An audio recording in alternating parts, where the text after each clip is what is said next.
So last week I was talking about handing in your resignation and why you shouldn't feel guilty about handing in your resignation when the time comes to move on. So today the subject is counteroffers. So imagine you've handed in your notice, you've started planning for the next stage of your career, and your employer sits you down and says, "We don't want you to go. We're prepared to pay you a bit more money, and we're going to give you a promotion and a new job title." So what do? It's tempting to consider accepting a counteroffer, of course. It's always easier to stay where you are. Changing jobs comes with risks.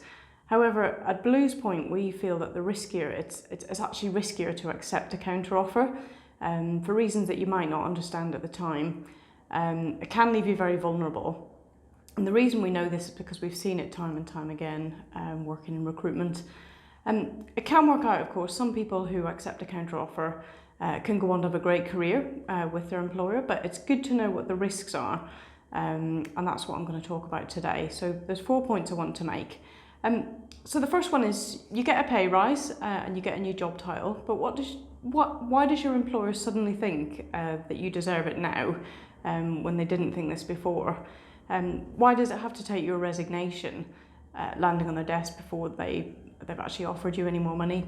And the answer is your resignation has inconvenienced them and they've panicked a bit. So it's much easier for them to offer you more money and a different job title than to have to recruit for a replacement. And ultimately what they're doing is just buying themselves some time to deal with a difficult situation.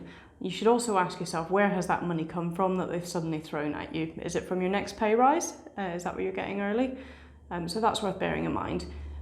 Point number 2, if a business should take a downturn and cutbacks are made, you can guarantee that your employer will remember that you were disloyal at this time, that you actually wanted to hand in your notice, you wanted to leave, and that can really compromise your future with them. So just bear that in mind as well.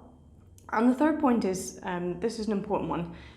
Experience of dealing with people who are changing jobs has taught us that when people accept a counteroffer, their work situation hardly ever gets better. A pay rise and a new job title will paper over the cracks for a little while before it becomes apparent that the reasons you wanted to leave are still all around you. And the only difference now is that you've burned your bridges with the company that you actually wanted to join and that wanted you to join, wanted to take a chance on you and saw something special in you. This is not a good feeling. So what happens next? You end up leaving anyway, but probably for an opportunity that is not as good as the one that you've passed up.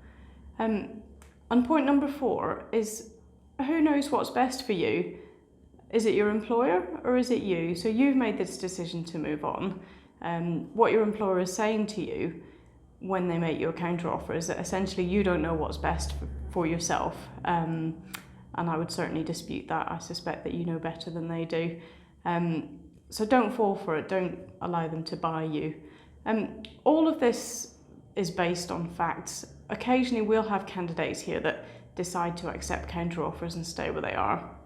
We always try to catch up with them after a period of time, just to see what their situation is, whether it's changed at all.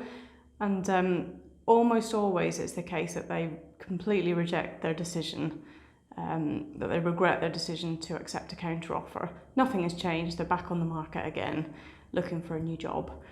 When we put a candidate forward for a job, we always ask them to start thinking about counteroffers quite early on in the recruitment process. Because we think that's really important to do. It's more likely you'll be swayed by a counteroffer if you're blindsided by it.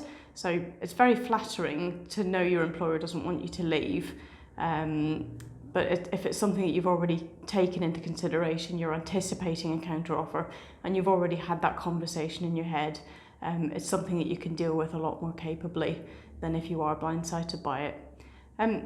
So if you're not happy with how things are going at work, and you really want to stay where you are and try to make it work, it's worth having that conversation before you get to the stage of handing in your resignation. See if there's any more money in the table, see what's in store for you in the future. Maybe there is a promotion possible that you don't even know about yet. Just make sure you don't get to the point of handing in your resignation before you have that conversation. If you would like to read more about the subject of counteroffers, I'll post a link in the comments to some resources from our website. And thanks very much for watching. Have a great week.